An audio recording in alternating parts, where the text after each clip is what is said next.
Hello, everybody. Hello. This is Joe. Today we're going to do a special live. This live is pretty designed because last week we had a conversation about the officers and how they address these two juveniles. So I established a really good panel, and I brought in an expert, Dr. Bentley Gibson. She's a justice. She's a bias adjuster. She understands bias, implicit bias inside and out. So she'll be able to break down and give everybody her expertise in implicit bias. What she did was I invited the panel. She issued everybody a small test, and then she'll give a whole breakdown on what she do. And this is her specialty because everybody was wondering whether it was racism, whether it was implicit bias. So you know me, if I don't know, I like to grab my resources, and Dr. Bentley is one of my resources. We met about 2 years ago. She's putting together a package, a program that I'm going to introduce to law enforcement, and it will pretty much help officers understand implicit bias and how to counter it and how to work with it. We have a few active guys on this panel as well. Dr. Bentley, go ahead and start your session. School us and let us know what's going on. Well, good to be here. Thank you so much for having me. And I'm sorry for giving you a little bit of homework before today, everybody. But I like to tell folks, you got to get tested and kind of be aware of where you are. And there's no such thing as a perfect test. This one is not one. If you know a perfect test, please send it my way. But there's a lot of research on this test that I've done and other social scientists have done that shows it has some validity. I can even predict what people will get on these assessments based off of where they're from, their personality type, and if I have the chance to get to know you, and then pick up on things like microaggressions and even nonverbal communication. They are all connected. So I wanted to kind of just gauge and open up the floor about how you felt about the test. If you had any questions or what were like your gut reactions to it.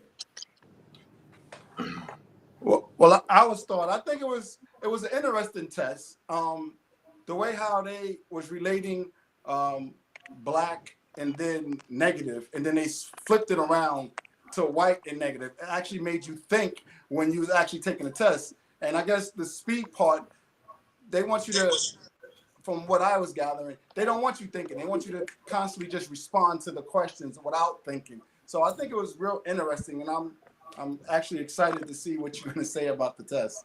And it's really important that you put it that way, because this is a test that they decided, social scientists back in the 90s, look, we have to go beyond asking people what their racial attitudes are, because there's a confound there, right? Can you imagine if you ask people, are you racist? Are you sexist? A lot of people may lie, but also they may not even be aware of the biases that they have. So this is a test that goes beyond asking you and look at your indirect, not your verbal, but your indirect brain, this unconscious brain that we're all in. Most of the time, we are on unconscious mode. We are not always conscious. But if we don't become conscious of things, then we can then behave in ways that even well-intentioned people may not want to do so. Hey, Shane, you was telling me about your experience. Explain what you was going through with the test. Yeah, I thought the test was very interesting. I looked at some things and I said, man, I must be biased on a lot of stuff. It was really interesting. I thought I was a decent guy, but looking at the test, I'm like, okay, I think I have something to work on. So I'm very interested to be on this panel and learn more from Dr. Gisman and learn for ways I can improve and just be a better person all around. And that's the first step. And after a decade of studying this, there's often a pushback, especially against the race test. So if you realize I asked you to take more than just the race test, because I found in my research that there's more of a pushback against that test than some of the others. But that's really the first step, is to not push back against this and to just have those aha moments of, do I need to work on my biases? And that's what I would like to hope I help people do, is to have those aha moments, but in a way that doesn't make them shut down, right? So talking about this stuff, people can get defensive, they can feel negative emotions, but that's not what we're here for. We're here to accept those, but regulate them so that we can become conscious of these biases we develop, some of them before we can even talk. So there's research showing that even infants are picking up on these stereotypes in their environments. And how do you measure infants? They can't talk. but you measure them indirectly, right? How are they looking, right? What is that nonverbal communication? And this is a reaction time measure. So it's looking at how quickly you react with these faces and these words, which are stereotypes, right? And if you react quicker to one category than the other, then you would have received a score that you have a bias. Now, there's a scale here, right? There could be a slight bias, there could be a moderate bias, or it could be strong. And most people, when they take these tests, they score within the same range over and over again. Now, can the scores be adjusted? Hello, that's why I made up my name, the bias adjuster, is that they can be shifted. But you have to do what works. What research shows really changes this unconscious brain that we developed in infancy. What about you, Mitch? I have to agree. I found the test pretty interesting. It does take you through a lot of different emotions, right? Because you're applying negative and positives to these different groups, whether it's races or genders. And so I found myself being fast in some cases, being slow in some cases, because I'm thinking through this, right? Even though I'm trying to be quick to make sure I adhere to the test, right, in a good way. But I did find that, man, just take you through a lot of different emotions, applying these different labels to these different groups. So I thought it's very, very interesting. I'd be curious to see how you analyze the results. And Kenny? Hey, Ken. Maybe on mute. Yeah, this sorry, Joe. Go ahead, no. Ryan. We lost him. Get knocked out. You said me, Joe? Yes, sir. Go ahead, Ryan. No, I thought it was interesting. I've actually taken this test before. What's interesting is that a lot of the biases that I kind of thought I had, it kind of almost reaffirmed those. What's interesting is the one that was probably most neutral was black and white. I slightly err towards black, but obviously that's because of my cultural environment. But based off a lot of my my spiritual views and things like that, I already kind of knew I was gonna be biased in other areas. So I thought it was definitely interesting in that aspect. But at the same time, maybe because I'm aware of certain biases that I have, it allows me not to treat people with certain biases because of that awareness of what my thoughts and ideas are on certain topics. Nice. Nice. And said, Doc, I think I got a D-. Oh, no.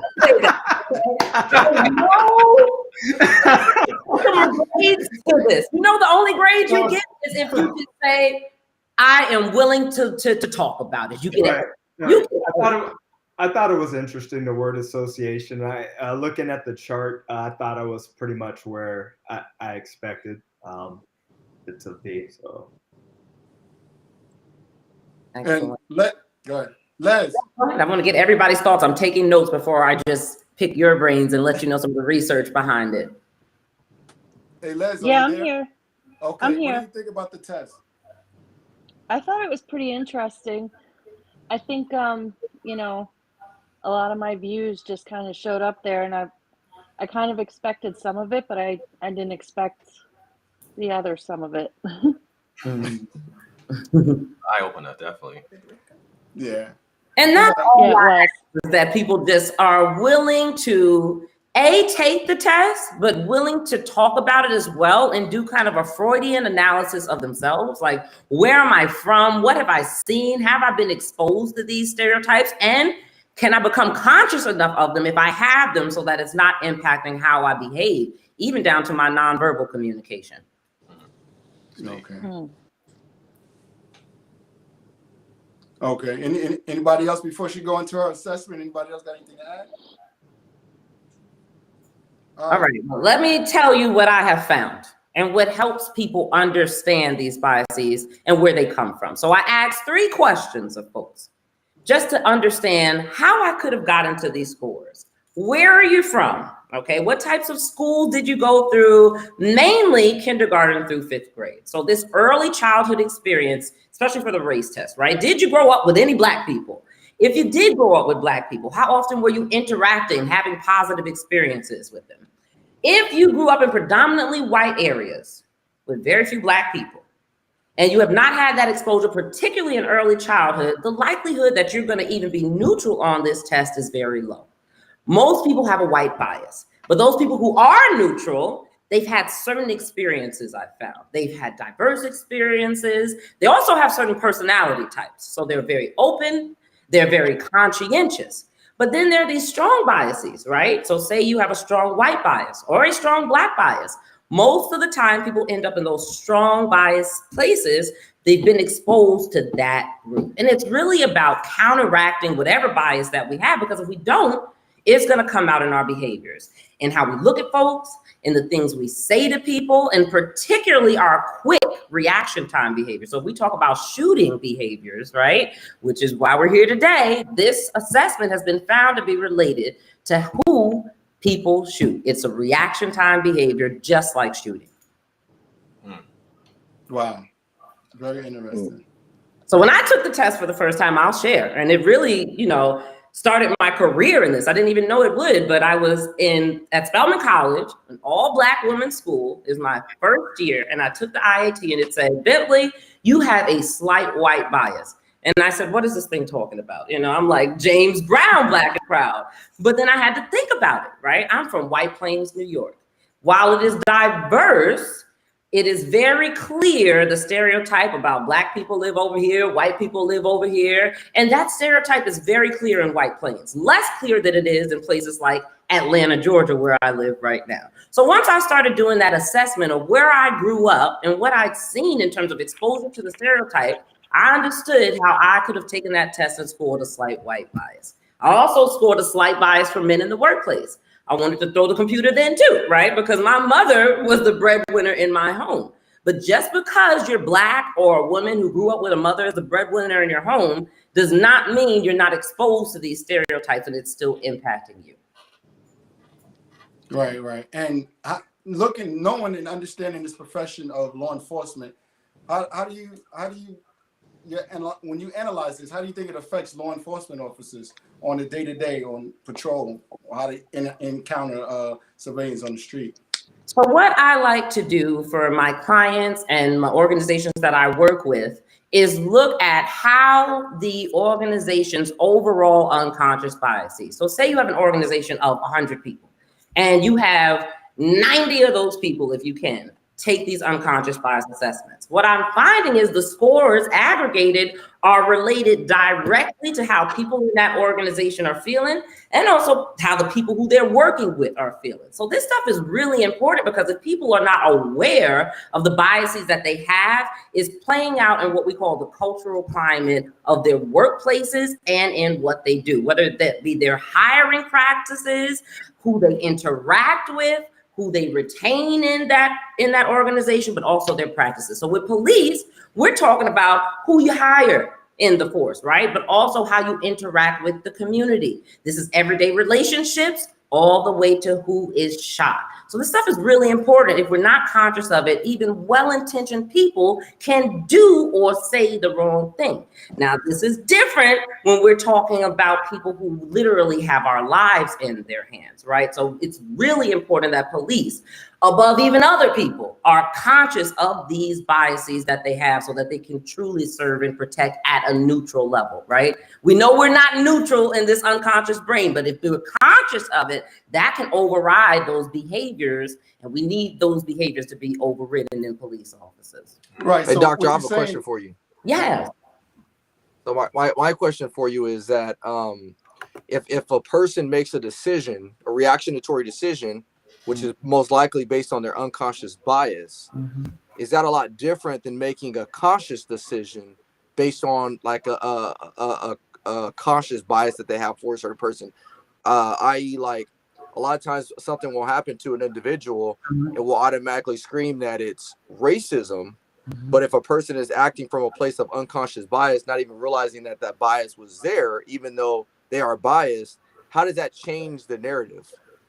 If they are not doing the work beforehand to realize that they've had these biases, how can they then become conscious of it, right? So it's about really before we're at the scene or on the job, right? knowing what our biases are, knowing it and prioritizing it. So we're not at that place where it's like, look, I didn't know I had these biases and how they could come out. Is that getting at what you're saying here? No, I agree. And I agree that that type of work needs to be done to be proactive about it. But the reality is right now there is, I mean, I know departments are moving towards more diversity training and stuff. I've done it before, but the reality is that a lot of people have not been proactive. And so if you have a person that's acting in the unconscious state of mind and making a decision based off of the unconscious biases that they have, is it a true act of what society would view or culture would view as racism, or is an act of, hey, this decision was made from a place of implicit biases, not realizing that they have a bias. I see what you're saying. So we have this overt racism. This was an act out of this person hated overtly Black people and wanted to do it. And that was the reason. But then we have this unconscious bias, but it's still connected to the bias, whether you're aware of it or not, in the same outcome, right? So we're talking two different things here. Hopefully we don't have people on the force that overtly want to go out here and kill Black people. And I don't think that's what we have here. I think we have people that are not aware that what they are doing and that gut reaction and behavior is and very likely can be connected to the stereotypes they have and lack of cultural competency with Black people. But still the behavior is the same. So it's really that connection, and the research is there that shows, whether aware of it or not, this unconscious bias drives behavior, what we do, right? And so that's the racist part, right? The act, right? You're doing something that is a behavior. Now, whether it comes from the unconscious mind or the conscious mind, those are two different things. And that's what I was kind of getting at, because I've always been under understanding that racism is from a place of consciousness, whereas bias, because we all have them, stereotypes. You see what I'm saying? We all have them. And I guess what I'm getting at is I've been a huge preacher of, we have to look at a person's background to understand why they make the decisions they make. For example, if I'm a white police officer and I grew up in a white town and I didn't really have exposure to Black people other than what I saw on TV, then absolutely my decision making might be a little different in the field, just because I'm not exposed to, I haven't been exposed to, or I don't know what I don't know. Same vice versa with Black people. And so as opposed to the person that goes out there specifically having a cautious bias towards a person, and they're acting and reacting based on that cautious that they already are aware of, which those people shouldn't exist and which we need to get rid of. So I just wanted to make sure that there is a clear distinction between the cautious operating in the consciousness and operating in the unconsciousness. Yes, but the outcome is still the same. And it's still connected to these racial stereotypes, right? So that unconscious mind is quick, but it's still race-based, gender-based. And the behaviors that are coming out of it are identical to, this is where we have to really think about it, right? So if we're a good person, we want to be aware and motivated to address this unconscious mind. We don't want to go to diversity trainers and be like, oh, this implicit bias stuff again. We want to jump in to knowing we have an unconscious brain that we need to regulate here, or else the behavior that we're going to do is going to be identical to somebody who is coming from an overt hate place, right? And we don't want to do that, well-intentioned people. So we want to be aware of this and not push back against it. Doc, I have a question. I have a question, Doc. Can you hear me, Doc? Yeah. Now, would you apply the same across the board as far as us Black officers who may have been involved in uses of force or officer-involved shootings? Do you see the same type of biases for us as well? So the research shows that Black people, we're split about 50-50. So we're just like women are not immune to having a male bias. Black people are not immune to having a white bias. And the behaviors are the same, whether Black, white, Latino. If we have these attitudes at the unconscious level that are connected to these stereotypes, the behaviors are the same. So, Doc, we're just basically saying that it's all based on our background. Whatever we grew up, whatever we're exposed to, unconsciously, it's connecting to our conscious that makes us make the decision either yes or no. Exactly. So what I found is, particularly with the race test, very few people can at the unconscious level see Black as positive.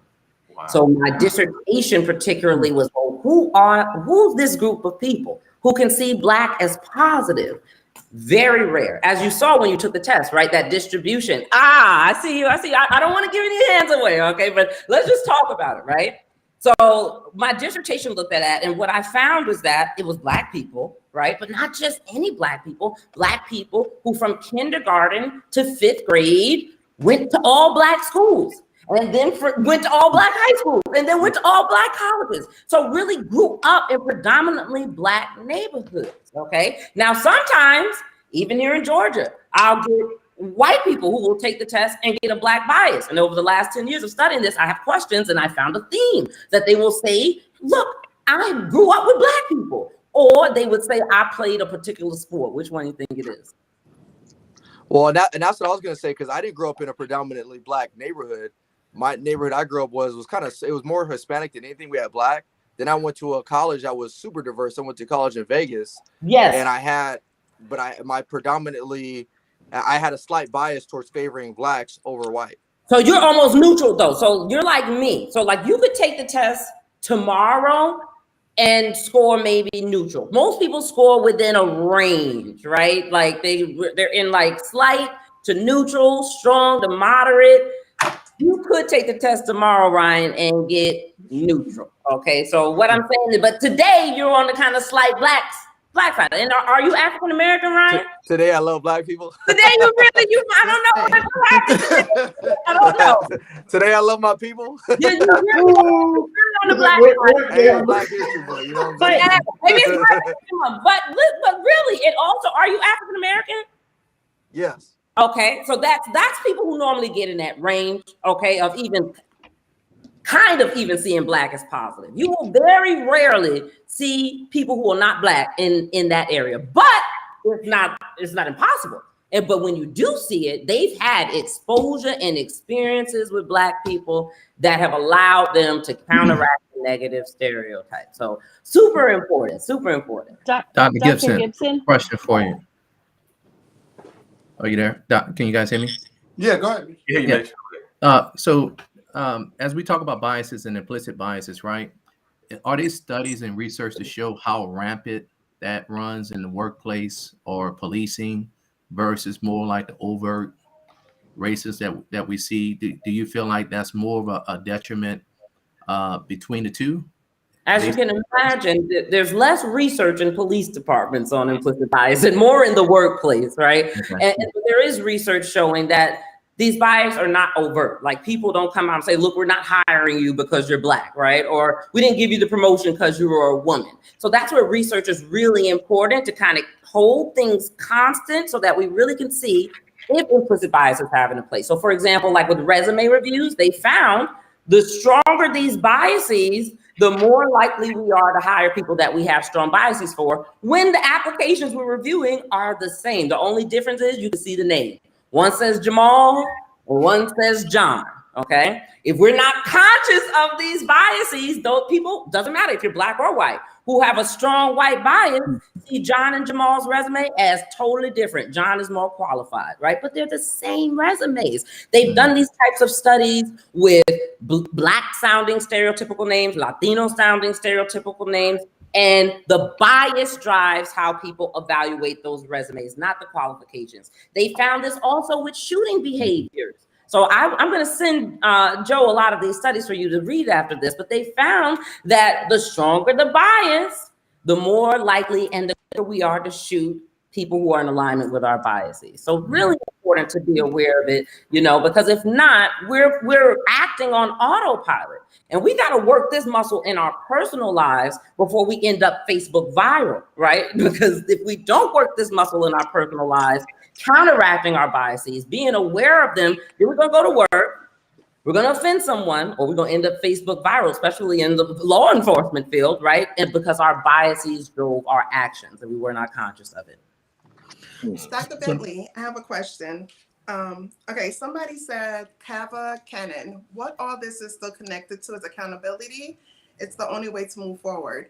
I wanted to say, I think we need to understand implicit bias versus racism in order to hold officers accountable. If they don't understand that they have these biases, then they feel like what they did was right. What their actions did was correct. Mhm. So is it important, one, for them to understand the implicit bias so they can move on to better understand the community they're policing? And my second question is, does it matter if you're in a all-white neighborhood and you're policed by those officers in the community? They're not going to see what their biases.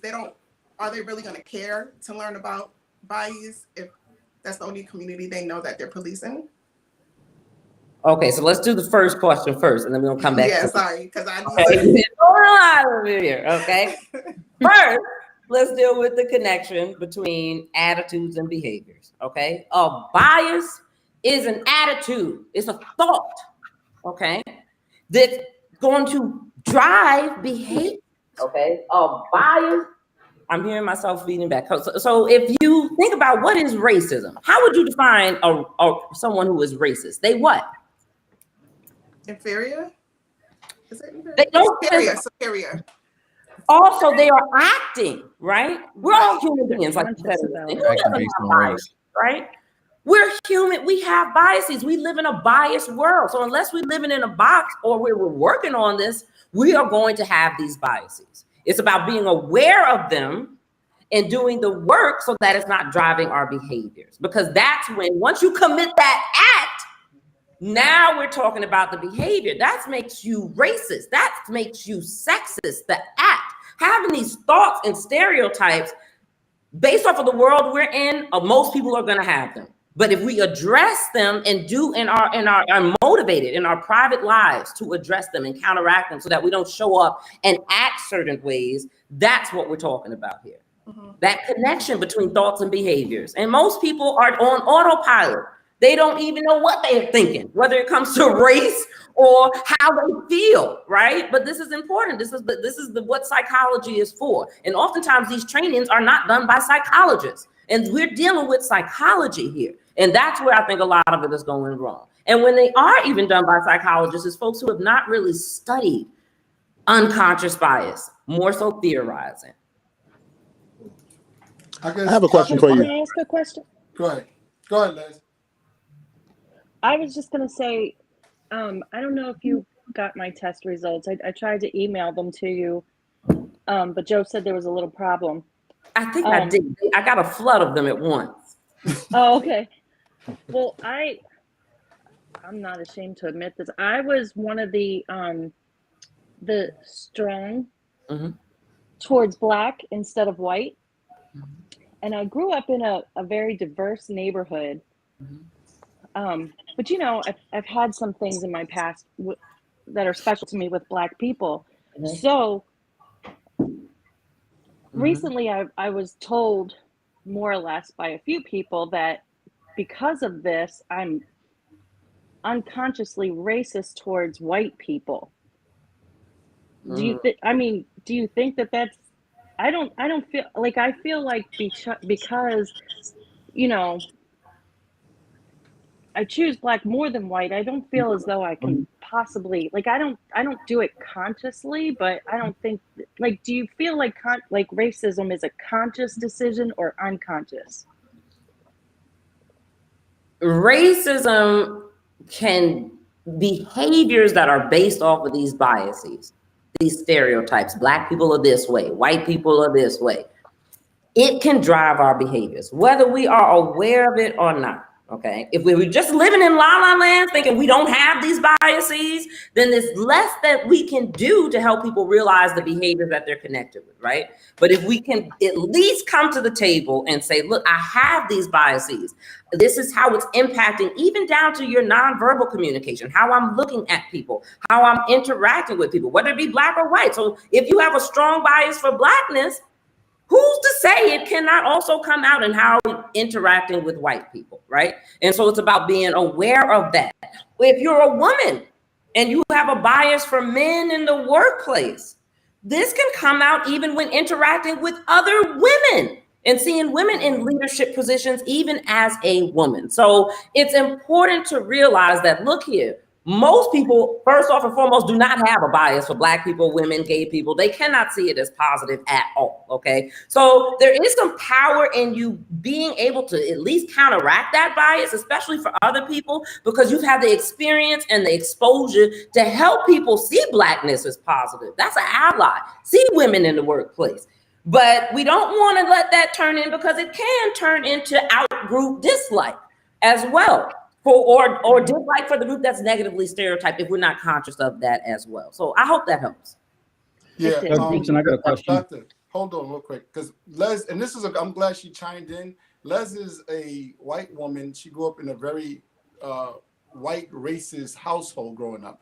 So now being an adult, it seemed like it did the total opposite. She has this unconditional support and love for Blacks, but she gets caught being racist against her own kind. So she's trying to figure out why people are labeling her racist towards her own kind.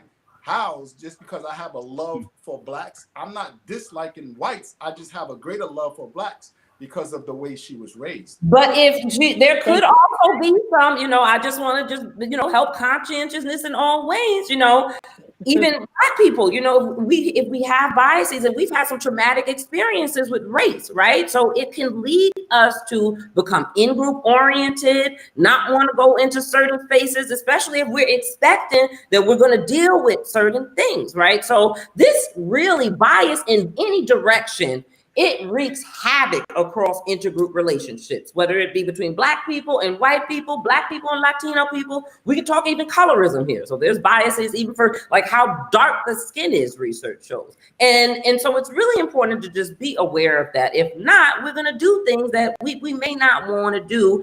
And we're going to miss a friend, okay? Or somebody who can I'm telling you, you're going to miss an opportunity if we get so caught up in these biases. It's ruining intergroup relationships. It truly is. And the research shows that arguing and becoming in these negative emotional spaces is not a way to get into a more neutral place, to get out of these biases. It's really about coming to the table, being open, right? Empathetic, conscientious, and wanting to get to a more neutral place and out of these biases, or it could impact our relationships with people, even if we're expecting them to just be a bad experience, right? Because we're interacting with someone who is different from ourselves. I agree with that wholeheartedly, Doctor. And I think that's one of the issues right now is we get so stuck up on a lot of the negative side of this, these biases without addressing like, okay, how do we move towards that neutral spot? And I think the end goal should be for all of us to try to move towards the neutral, towards the middle, police officers, Black, white, Asian, everything. But what it is that we do is we get so caught up in saying, see, I told you so, see, I told you so, instead of trying to expose ourselves to different crowds. And me and Sid talked about this earlier, is I think one of the values or one of the things I've appreciated the most in my life is being able to subject myself to all different people, despite my biases, what I mean? And so I think that's the value of doing activities like this. So that way we can figure out how do we move more towards a neutral, as opposed to just saying, see, these biases exist. This is why you're racist, or this, or vice versa. Right. Yeah. I have to agree with you. I think that as far as the police officers concerned, the biggest room in the house, seeing these type of questionnaires, I think the biggest room in the house is the room for improvement. If you can see we can work on, we can do better, especially as officers. This is going to be a great help all around. I totally agree with you. And I like to meet people where they are. I like to, first I come from a research perspective, but even if I want to help people better understand race, I have to meet them where they are. You may have to help them understand, you have to come from a social economic perspective, right? So I remember training with a group of all white men, right? In here in the South, right? And I had to kind of make that connection even between some of the relationships between being from the South and being Black, right? That Southern accent, you go to New York with that Southern accent, and there's negative stereotypes that are very similar to if you were Black, okay? And there's also, you would be surprised in places in the deep South, you would think that there were going to be a lot of negative race biases, but there are less racial biases than places in Boston or in New York, and places in the deep South that have had more just exposure to Black people. And you also may even have to come at it from a political lens, right? Especially today. If we have these biases for this one group, we won't even be able to talk to people from another group, right? And so that's really how I tackle it. I do it in a way that people are motivated to at least say, you know what? I do have these biases, and I do want to get to a more neutral place so that I can just be better at interacting with all different types of people, particularly those that have these negative biases against them that we know society has driven. I think the Dr. problem, Gibson, so have you heard of the notion where it's so difficult to unlearn something than it is to relearn it or learn it from scratch? So how do you get someone to go from recognizing that they have a bias, issue to putting in the work to relearn this new behavior that we're talking about, getting back to neutral? What does that look like? I'm trying to share my screen with you because I'm going into professor mode for a second. Are you able to see the slides? Not yet. Joe, will you allow me to share? If not, I'm trying to show, it's just a slide of how to unlearn. People will say, it's so hard to unlearn, this unconscious brain. We can't change it. False, it can be changed. And the research shows with particularly bias and discrimination, if you do these strategies like counter stereotypes on a regular basis, what are you watching? What are you reading? You could do this at home, right? To just gain cultural competency and counteract the stereotypes that you're aware that you have. That's the number one way to unlearn what we learned early in childhood. And I teach a 10-week course to my college students. They come to me with a white bias. After 10 weeks, we meet 2 times a week and we discuss this unconscious bias through it, right? I also show them positive examples of Black people through history. I also like to hope that I'm adjusting their biases. And then I test them again at the end of that 10 weeks. Guess what? They're more neutral. 10 weeks, they've unlearned it and I measure it. So it's possible, but we have to do it through a research-oriented perspective and the ways that research works. Arguing with people, that doesn't shift people to neutral. Actually gets them to make their bias stronger. You know what the number 2 way to get people out of these? Say that again. Arguing with people does not get us to a more neutral place. People will actually confirm their biases when aroused in a negative manner. So when I do these trainings, I try to, I tell people I'll make you laugh before I make you cry because you'll cry about this stuff on your own. Okay, this stuff is difficult. So I do what research shows helps people. I come from an intersectional perspective. So we have to deal with race. We have to deal with even how language, socioeconomic status, all of these so that we meet people where they are, even so that they can just understand race. The second most powerful way to counteract these biases we learned early in development is to shift group boundaries through some type of competition. So I like to go back to that football example, right? So my white college students who would take this test and they had a Black bias, I asked them, where'd you grow up? They said, I played football. Of course you did. You've been shifting group boundaries through competition. So when I do these trainings in the workplace, I say, okay, maybe you don't play football, but who are you working with to win with? When's the last time you worked with a Black man or a Black woman or a gay person or woman in leadership? Worked with them, truly worked with them to win with them. You could do this at a barbecue, okay? But I have activities to do with this, but you have to prioritize doing this. When's the last time you worked to win with a Republican, a Democrat, whatever, somebody who's transgendered? You have to do this or else you're gonna end up Facebook viral, okay? You're gonna miss a friend. You don't wanna do that.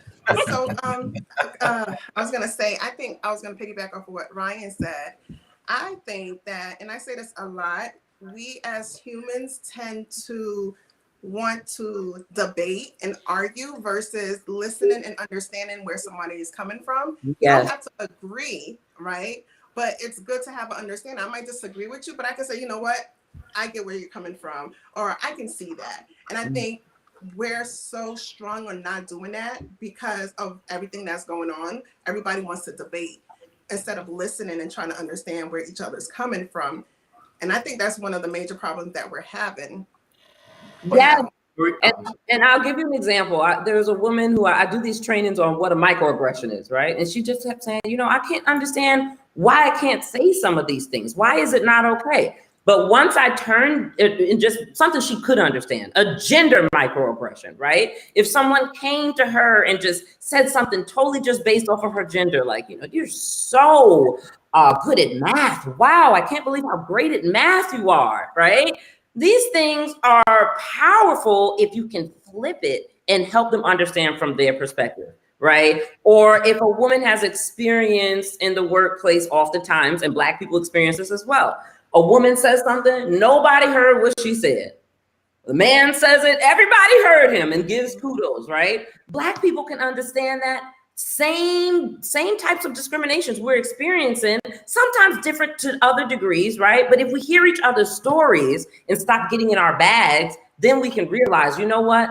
I did do something wrong, and it's similar to what someone did to me, and I don't want to do that again, right? But if we don't realize we have these biases and try to make those connections, then we will just stay with people who are just like us and see how far that gets us. And help people who are just like us. Or we might even hurt people who are not like us.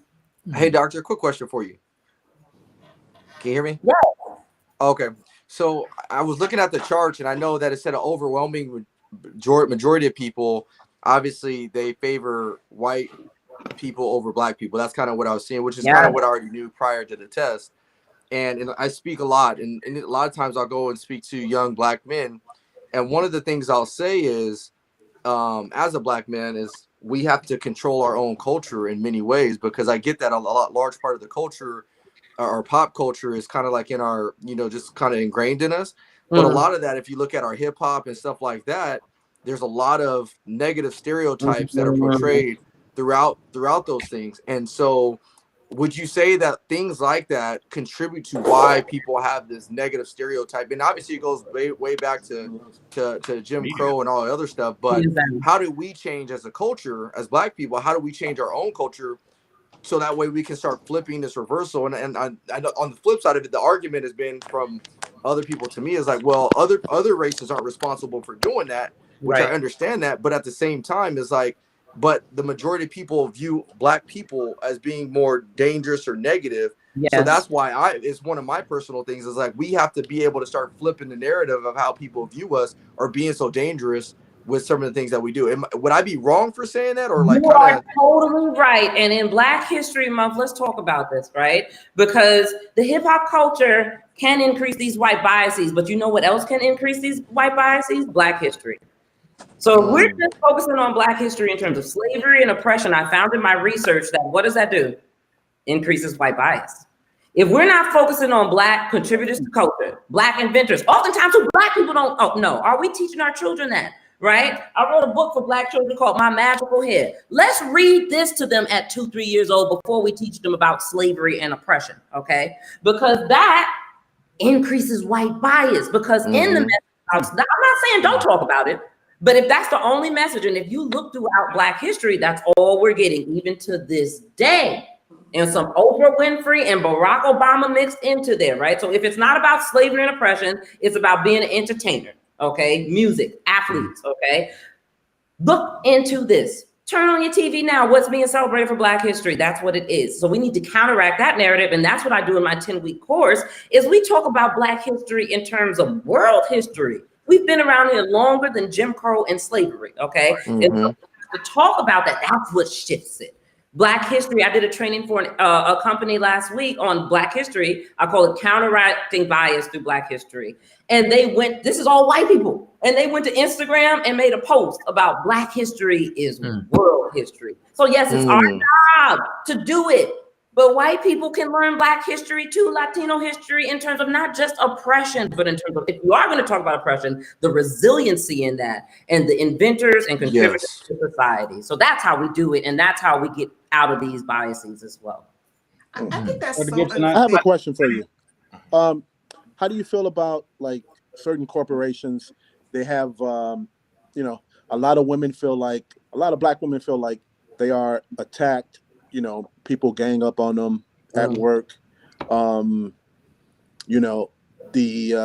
boss and the other person that don't like them are pretty much their friends. And then with police officers, you have a certain group of people.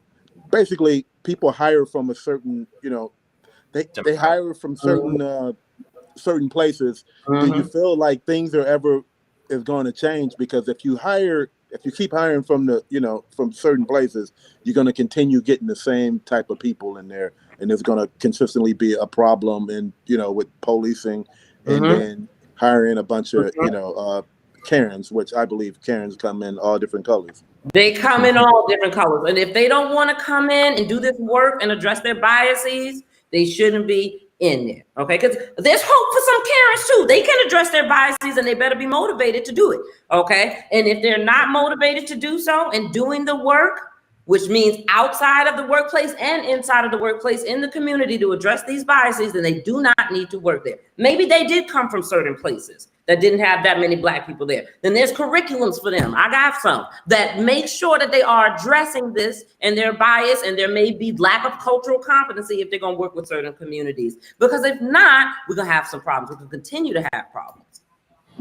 There was an officer here in Minnesota kind of got in trouble because he said, if you continue hiring, from certain places, you're going to continue having, I think he said, the good old boys. Yeah, you will. But the hard thing with that too, though, is we have to equally realize that it's very difficult to recruit in the minority communities when it comes to policing, just because of the stigmas and biases that exist in policing in the Black community. And that's one of the uphill battles I fight every single day, is that, we do need more minorities in law enforcement. But when we have the same media that's also pushing to hate police and do this and do that, how do you get those people to now want to, reach out of their comfort zone and become a police officer? And that's why this is such a well-rounded, it's a deeper rooted issue, because not only do we have work to do in law enforcement to, be aware of the biases that we have so it doesn't affect the way we do our work, but we also have to do work within the community to start changing and shifting some of these biases towards professions and other groups, just because it's also setting us back when it comes to hiring the people that need to police our streets. Can I tell you, I told my daughter, who's 8, I was going to be doing a talk with police tonight. She said, not in person, are you? Is it okay? And so, that's a very important part. I'm like, no, I had to have the talk with her, which I've had to do recently, in terms of not all police are bad. They're very good police, but with all that's going on, if we're not having these conversations, the police need to be in communities doing this work, but they're not going to do that if they're not addressing their own biases at home too. So really important, diversity in the force and the field is going to take time. And if you're doing the work, like some of these things we just talked about, you'll get that over time. But right now, we need people in the field that are like, look, I have these biases and I want to know how they're impacting me right now, today. And I believe you're absolutely right. And one of the things and Ryan just brought up a really good bias that I believe that we as Americans believe. When he said in the Black community, can we define the Black community? Because when we start looking at these particular so-called Black communities, everybody's relating to hood, the poor community, as the Black community. The majority of Black people don't live in the hood. So, but society has created this image that the Black community only consists of the hood. You got a lot of Black people doing extremely well outside of the hood. And being in law enforcement, I know that like Rick was saying, why are we hiring from this particular community if there's not a push for recruitment in these particular communities? Law enforcement is opening up the books to whoever they need to hire to. If they're coming from this particular community, then it's up to law enforcement now to have this training. Because I know firsthand, I had a conversation with an officer who didn't even understand that he had a bias to him. We had a back and forth conversation. I was in a specialized unit and he was asking me to put a word in for him to get over to the unit. And I made a joke. I was like, nah, man, I'm dealing with enough racist guys over there. And he was like, yo, what? I was like, yeah. And he was like, what are you talking about? I said, I see how you deal in the Black community versus the white community. You have a certain tolerance for the way you police different races. I said, you have no tolerance in the Black community. In the white community, you have a huge amount of tolerance. I've seen white people just curse you out to the fullest. And you stand in like an officer who's supposed to have thick skin and you just take it and you move on. Black community, I've seen you did like, hold on. All of a sudden, now I got a disorderly conduct charge. And then I went even a little bit further. I said, your daughter is the same age as my son, right? I said, would you let my daughter date your son? He said, yeah, because I know you. I said, so that's the only reason why you let your daughter date my son, because you know. I said, what about if you didn't know me? He said, nah, because with this world, how they look at interracial relations. I said, right out the gate, you don't approve of your daughter dating my son because of my son being Black. I said, now you tell me whether you got a problem or not. So this conversation that started out jokingly now became a serious conversation. But I was highlighting things that I've seen him do. And then we had this conversation at precinct. I went on break. I came back from break. And then now he's seen me. And he was like, yo, Joe, you had me up like 3 o'clock in the morning that night. And my wife was like, what's going on? He said, yo, I think I got some racial issues. He said, I never even realized that I was thinking on those aspects. He was like, yo, he said, the department, they don't teach you this. He said, I'm really glad that we had this conversation. I'm going to take an extra note about how I move now because I didn't even realize that I was moving. He said, I'm a good guy. He said, I had no idea that I was really doing that. I was unconsciously doing that. You had me thinking all night about how I interact with whites versus blacks. And I really didn't even realize that. So someone who's educated on it, I believe just from that encounter, I believe that you can make some adjustments. You can make, but nobody has ever introduced them to that. Nobody has ever called them out to that. And you obviously built a relationship with him where it was a safe space to do that, right? You may have been one of the only people of color that have ever done that, right? More of those experiences are needed, right? If we're not building these safe spaces with each other, we can't learn from each other and have those types of conversations. Yeah. Dr. Gibson, Kenny, you've been quiet. I want to make sure you get a chance. Dr. Gibson, thanks for being here. Thanks for the test. It was really interesting. Some of the tests, I kind of question if they were accurate just because I was curious about my scores. But I took them over and over and I wound up getting the same score. So anyway, this is a very interesting test. So there's a couple of things that I've got questions. So, you know, we've been talking about changing hearts and minds, and that's a long-term solution, and that's an individual solution. You know, short of cloning you 1 million times and putting you in all these different places for you to. We could try. I've been all over the place. I don't know if there's been studies out there or how many studies there have been out there about activities that have a disproportionate impact. I mean, we can look at statistics and see there's disproportionate activities or activities that have a disproportionate impact to different communities. So how do we fix it in the short term? You know, put a Band-Aid on it in the short term, if that's even possible, while we're working on trying to fix this in the long term.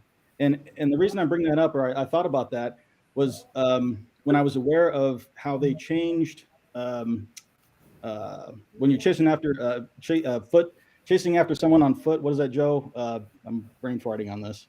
Foot pursuit? Yeah, foot pursuit. So in Vegas, they changed how they do foot pursuits.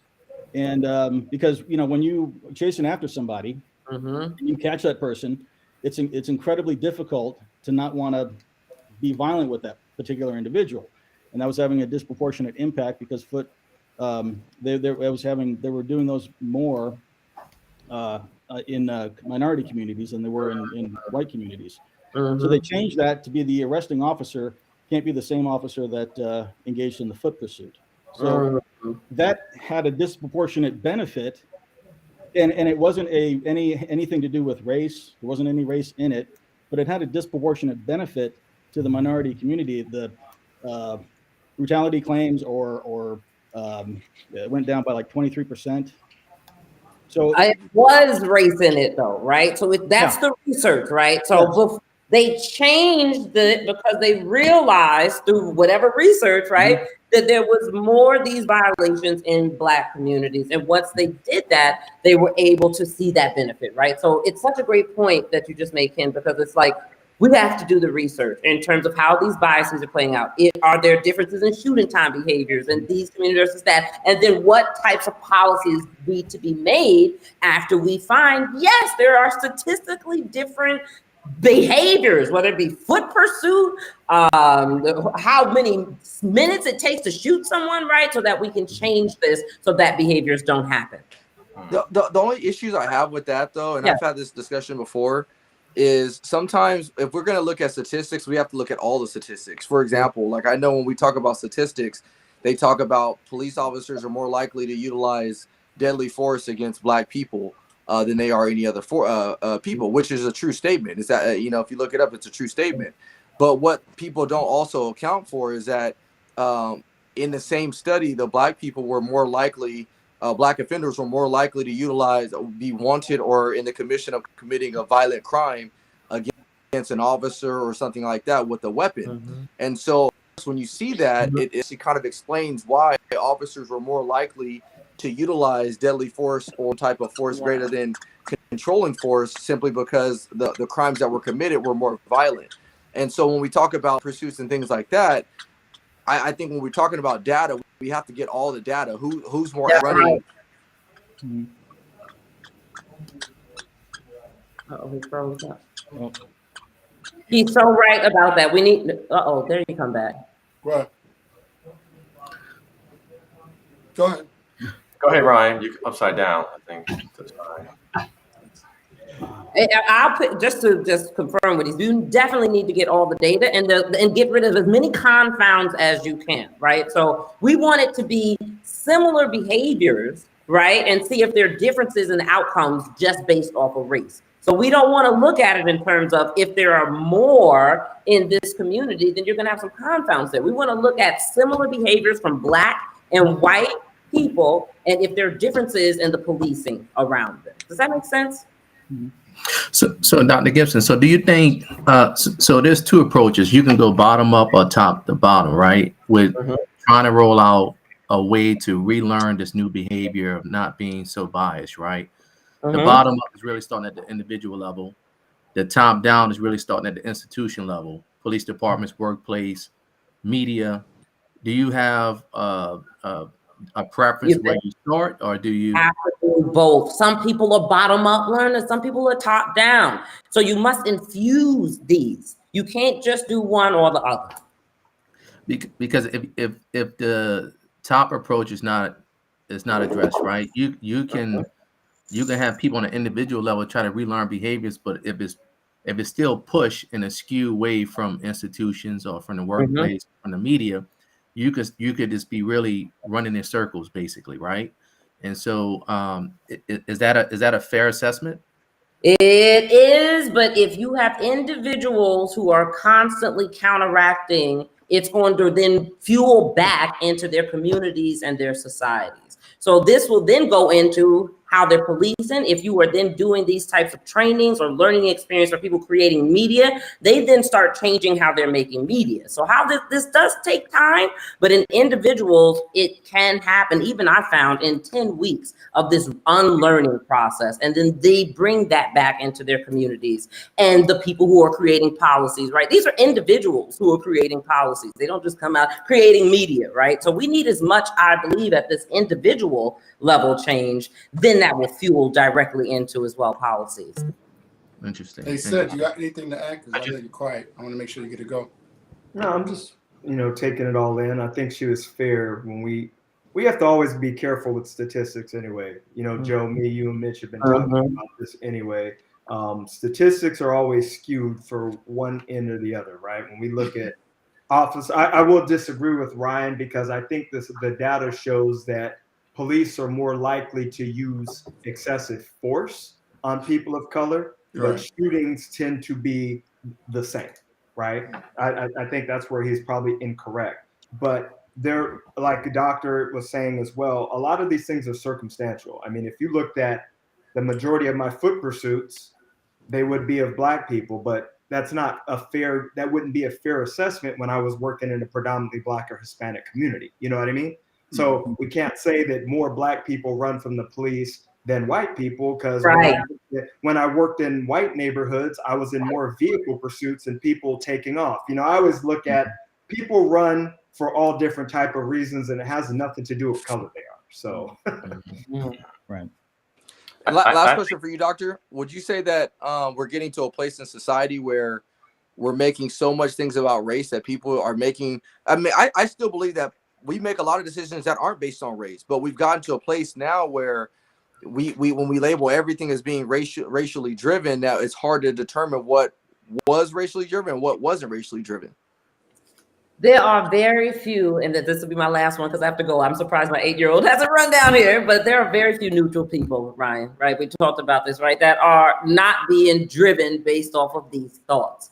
And if we're not conscious of them for sure, there's a high likelihood that our biases are driving our behavior. So for me, in just studying this over so long, unless we're conscious of it, it's a high likelihood that our biases are driving what we do. Because there are attitudes, right? About someone's skin color, about whether someone's a woman or a man. We've developed these early in life. And if we're not conscious of it, it's very likely that it's driving what we do. Many of the things, whether or not you help someone or hinder them, are related to these biases. And so it's really important, unless we're neutral. No, I agree with the bias. I'm just saying the race bias. So, because it could be all sorts of different bias things that are driving our decisions based on biases in general, but not necessarily based on the racial bias is what I'm saying.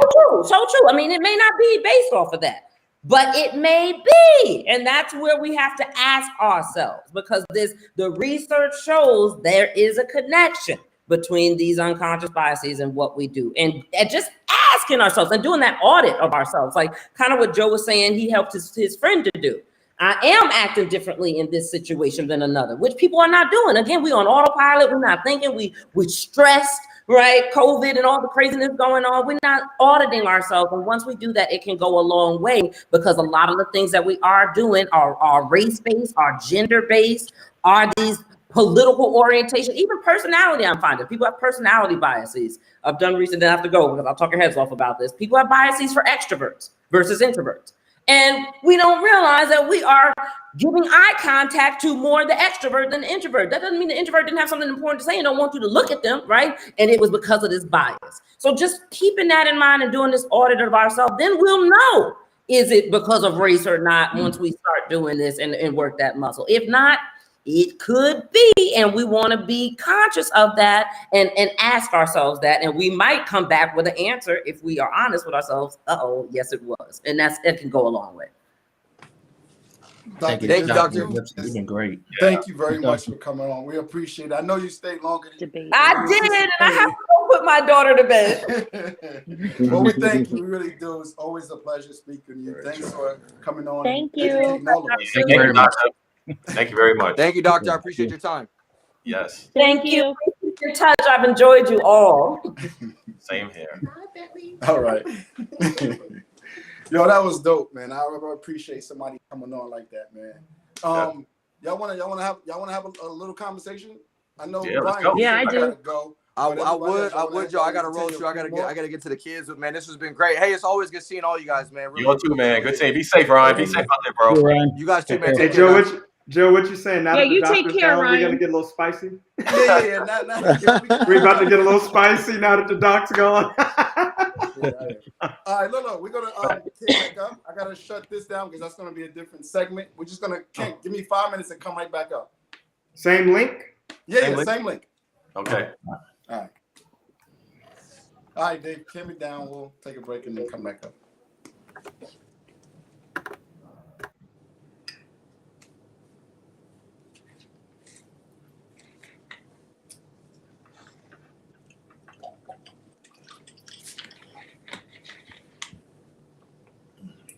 Joe, do you want us to log out and then come back on? Yeah. Just log out and come right back in. Okay.